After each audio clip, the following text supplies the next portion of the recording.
about the devil in your soul, hellbound. Now hoping that the song that I wrote will help out.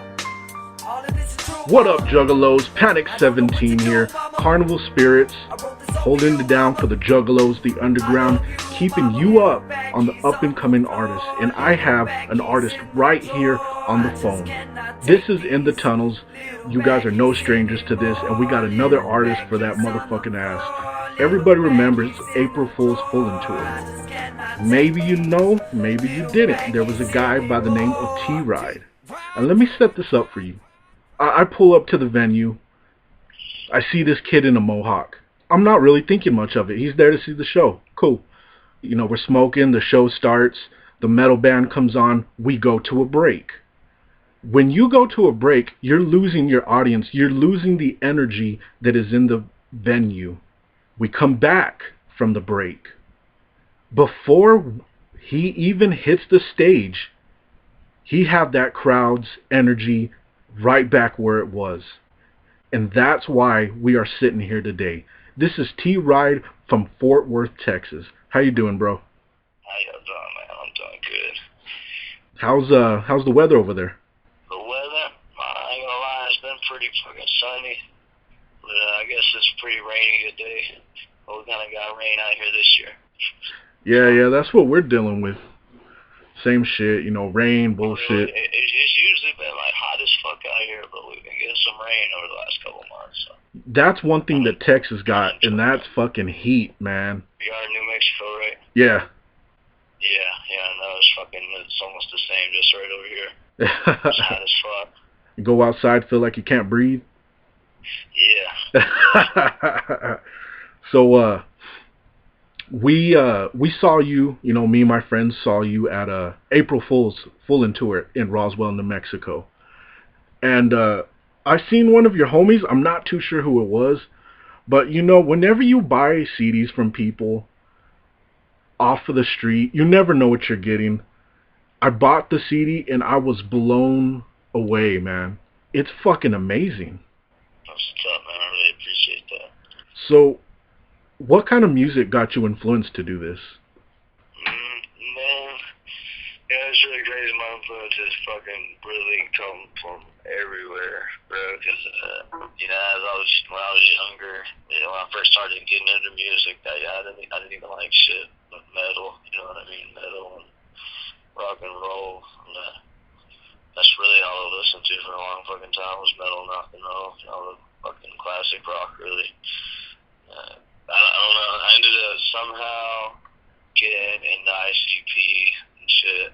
And, I liked ICP a lot.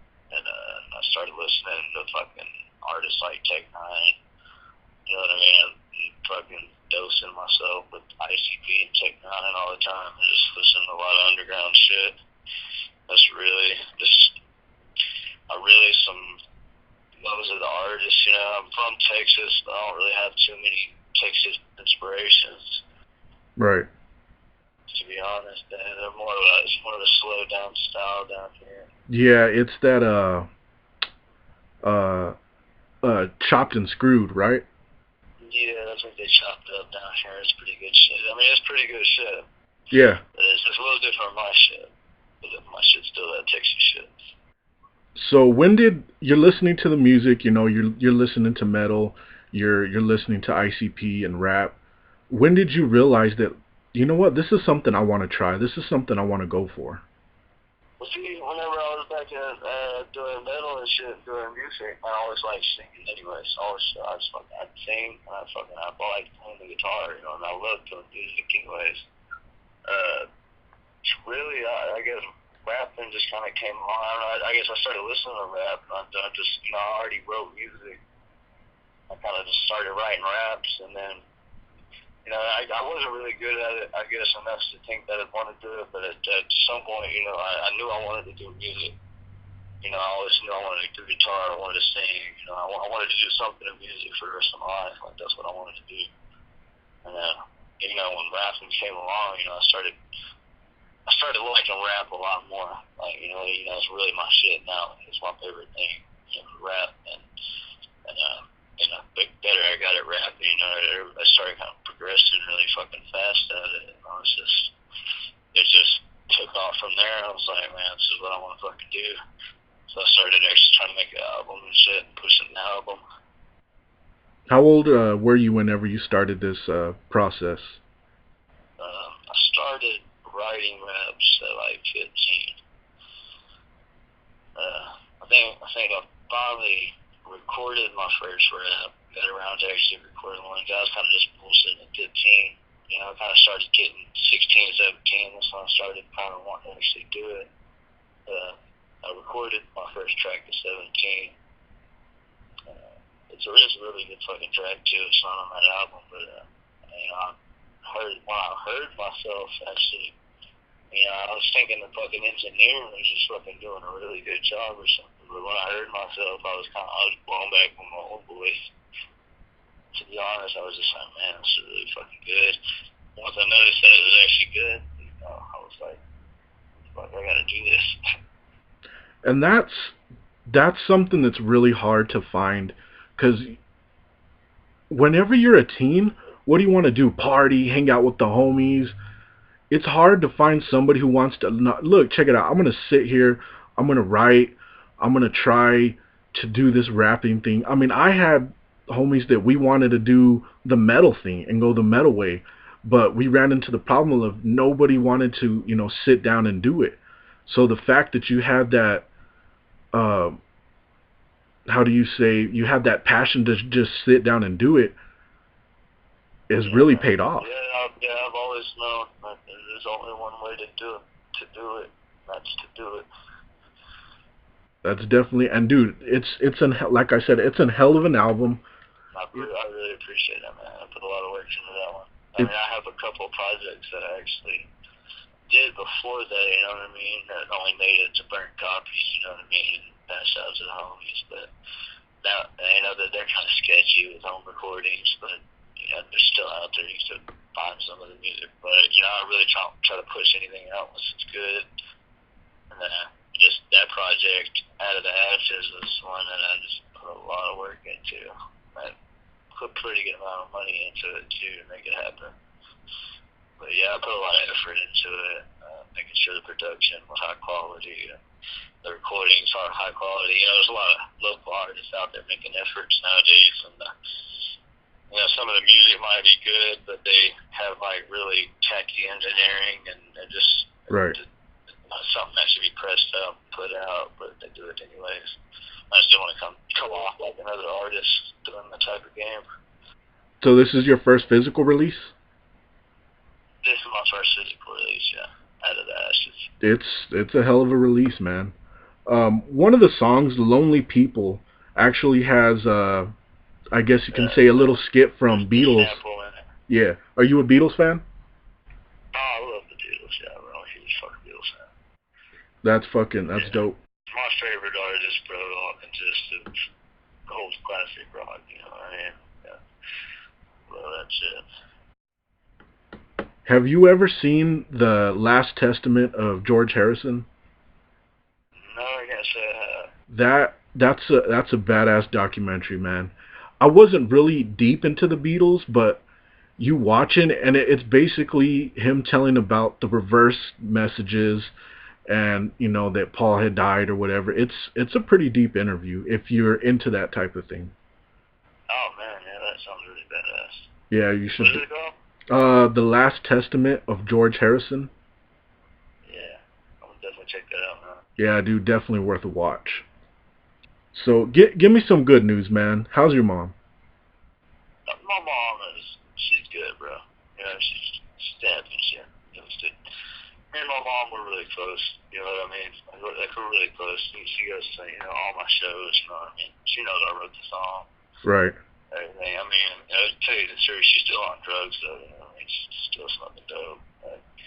And she don't hide it from me. You know what I mean? She knows it hurts me, but she don't hide it from me. And it's not. It's an addiction's a motherfucker. Yeah. You know, be completely honest, bro. You know, it's a crazy thing, and really shouldn't be putting it out there. I smoked it with her. I used to smoke it with her. You know, back when I was like 15, 16 years old. You know what I mean? Right. You know, we're real close. You know what I mean? And it's just I got away from it a long time ago. I just hope she get away from it. I hope just I don't know how to tell it to her. It's hard to tell your mom that kind of shit. It's definitely understandable. Before we go too far, if there's anything that is said on here that you don't want out there, Nah, man, you can put it out there, bro. just to go on, I know how that is because my homie passed away a couple years ago, and this has nothing to do with addiction. It was over some gang bullshit. But me and his sister got really close, and it's like same situation, bro. We really got close, and it's like she has her vices, her devils that are in her life, and it's like fuck. I want to make her stop, but it's like you said, man, how are you gonna make somebody stop that you're really close to? Exactly. Sometimes it's the way I look at it. Sometimes it's not necessarily their fault. Because addiction is a motherfucker. Yeah. Addiction's a very strong thing, and it's not that some of these people don't want to quit what they do. It's just sometimes they don't know how to. You know what I mean? So it's not something you judge somebody for whenever they're addicted to drugs. They're battling a problem. They're facing a disease. Addiction's a disease. It's something that's eating them up. Then that's just the only way they know how to medicate themselves. I think it's also the addiction to like something that you do every day, you know what I mean? A routine. Yeah. It's a routine for them, and when that routine's gone, they feel uncomfortable. Exactly. So yeah, that is a deep fucking song, and I was like, that's definitely got to go on. Yeah. The reason I put that song there, I know at home they kind of in the same boat. Their mother's on drugs, won't stop. And I wrote the song, and a lot of people have heard it. I always have people come up and tell me, man, like, I'm really glad you wrote that song. Like, I go through, like, people go through that same shit, or like I had a lady tell me, I heard your song, and it makes, I used to smoke dope, and I'm so glad that I quit, you know what I mean, because I can be there for my kids. Songs like that, it's really what separate myself from a lot of artists coming out now. It's like the music I write really touches people in personal ways that they can relate to. When you're coming from the heart, I think you can always win. When you're, truly come from the heart, it's always going to be a win. Definitely. So, how long did it take you to really get a presence on stage? Because if you've only done 2, 3, 5 shows, you couldn't have got the crowd that hype. How long have you been getting experience as far as crowd work? Man, I've been doing crowds since 2013.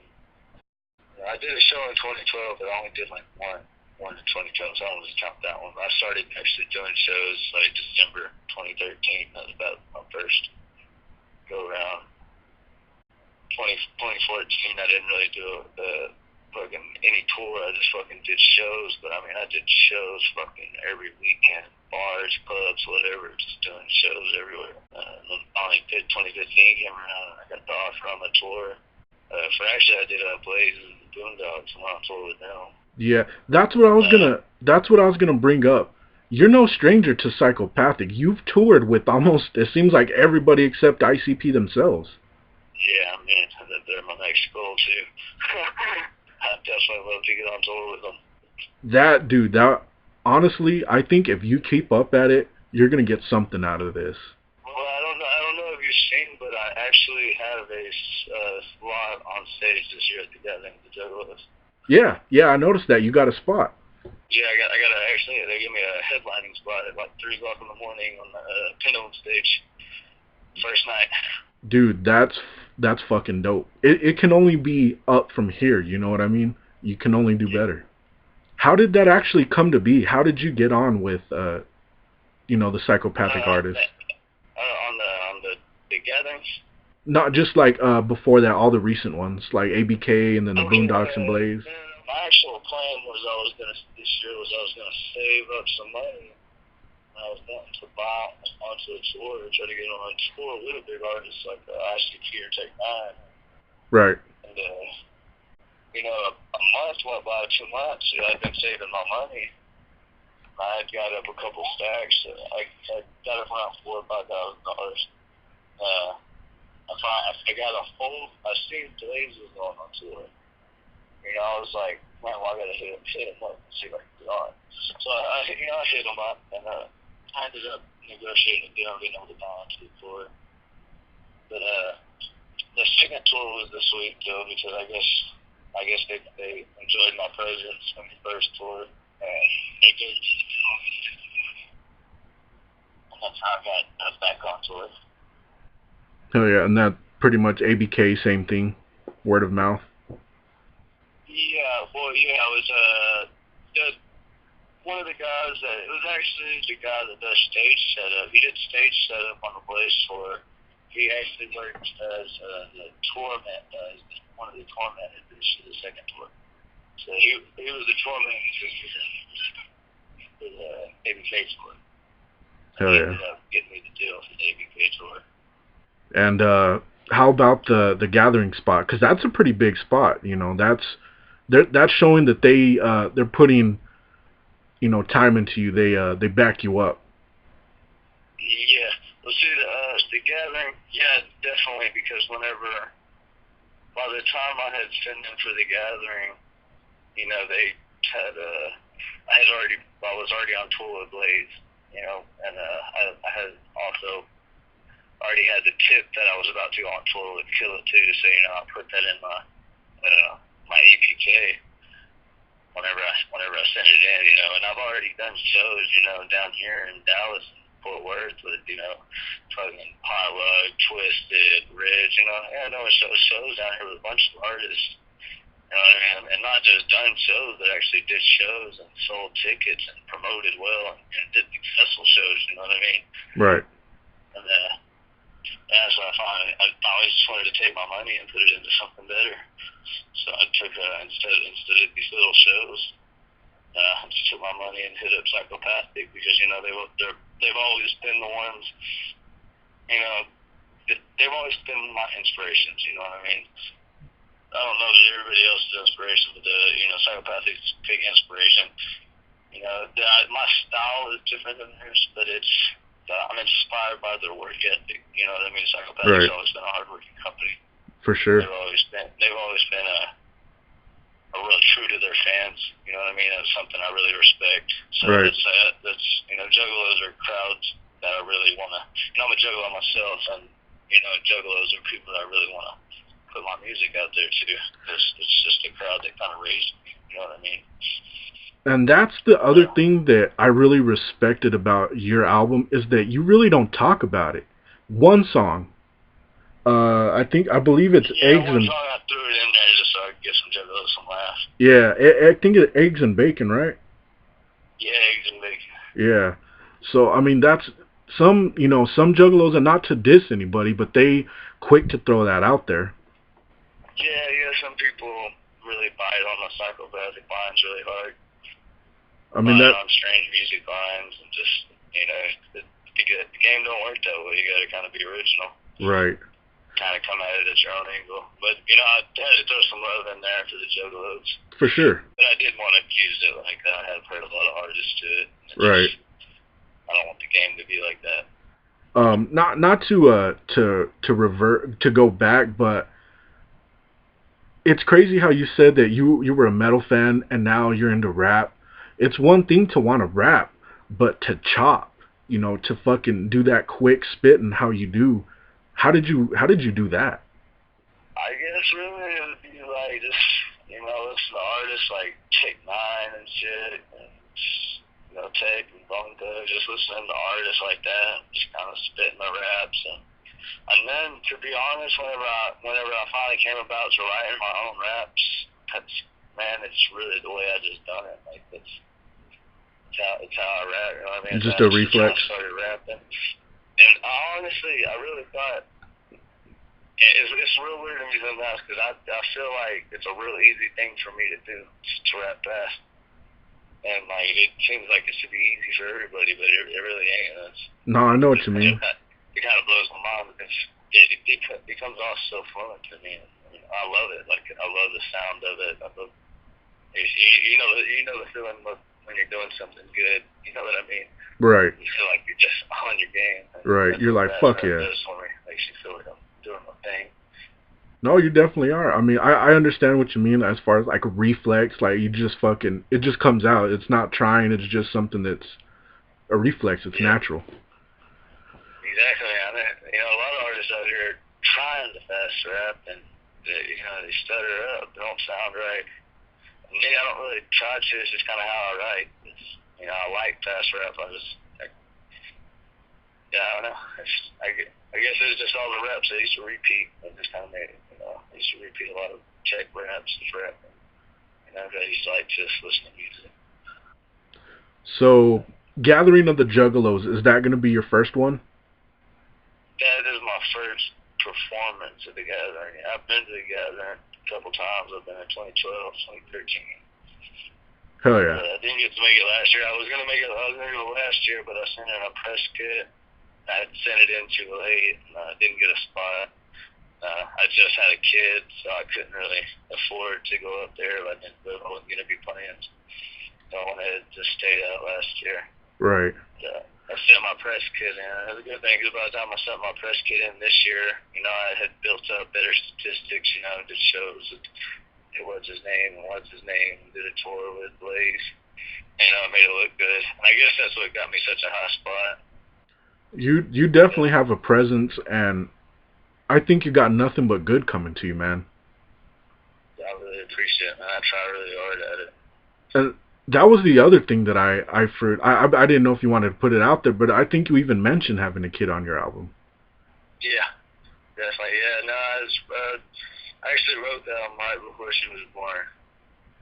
That's fucking. Yeah, right. She was born, and it was really fucking sketchy. I was spending a lot of money on the CD, but also I was fucking having to pay all the doctor bills.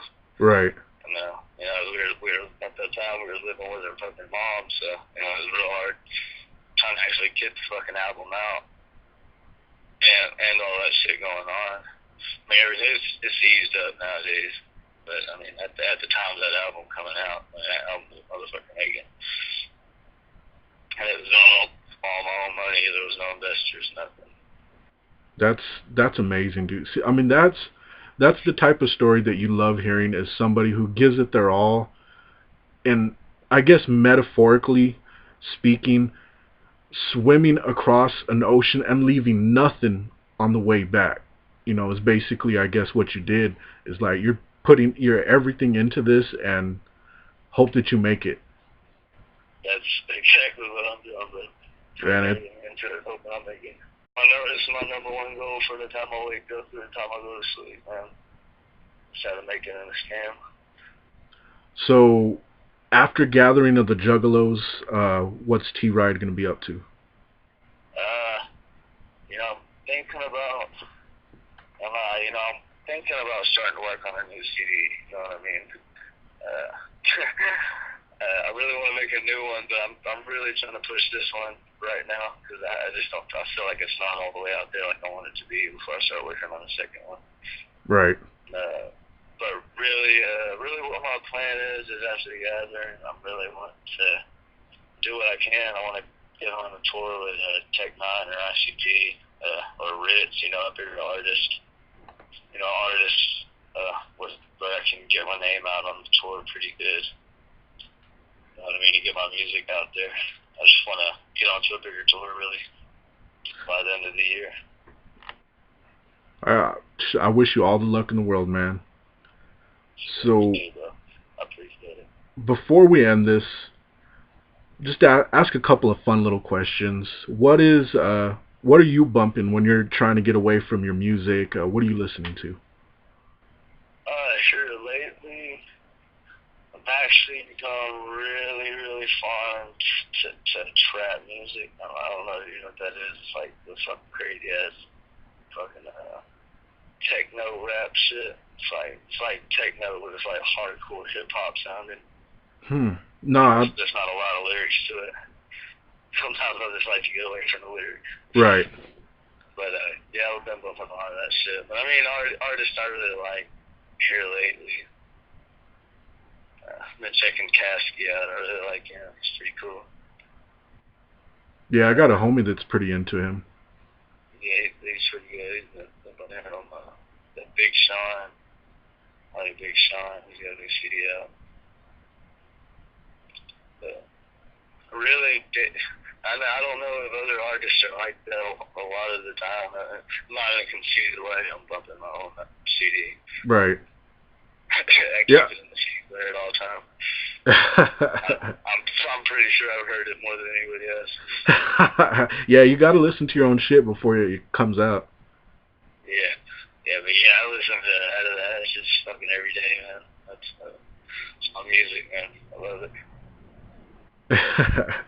So, the Missing Link, Lost, have you heard that?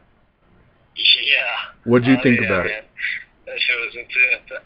I actually heard it, believe it or not, fucking on an acid trip at like fucking oh shit. I was on tripping on acid at like fucking 3 o'clock in the morning during a rainstorm, and I was in a fucking car. And I mean, the thunder and lightning was fucking banging, and it was going with the music. I was tripping acid. So it was really one great experience, man. I love ICV. The new lyrics are just definitely fucking top of the line clown shit. That's funny that you mentioned that, because my friend said the only way to listen to Dark Lotus, Black Rain, is at night in the rain in your car, fucking smoking. It is, man. That's the best way to listen to some shit like that. So, just because we're pressed on time, man, you got any last words? Yeah, for everybody listening, man, if you come out together and just come out first night, 3 o'clock, get to Pendulum Stage, 3 a.m. in the morning, come check out T-Ryde support. Hell yeah. I think I'm giving out free CDs that night, so I'd love to see the fam. That's fucking amazing. That's a damn good CD to get for free. Are you kidding me? That's fucking dope. You almost wish you got it for free, did you? Huh? Did you buy it? No, I bought it for $5. Hell yeah. Was it at a price? Shit, hell yeah, dude. I mean, the dude was super cool. Whoever that guy was, dope, dude. He's fucking helping, out. He's fucking getting rid of CDs. He's fucking selling them. Was the black fella? Yeah. Yeah, that's my boy Sco. Hell yeah, he got your back, dude. He's actually my manager. He's a really cool guy. Oh yeah, dude. He's definitely got your back, man. He was out there slinging them CDs. Definitely, bro. So I appreciate that, man. Hell yeah. Well, man, I wish you nothing but the best. I hope that you get picked up, and yeah, I just I hope the best for you, man, because I really think that you've got something to your style. Hell yeah, bro. So I appreciate it, man. Okay, so I'm Panic 17. We have been in the tunnels with T-Ryde. Coming up is going to be his song called, and I'm going to fuck it up again, Skish, right? Kizzish. Yeah, Kizzish. So we'll see y'all next time in the tunnels. Whoop. All right. Whoop, whoop. To the whoop.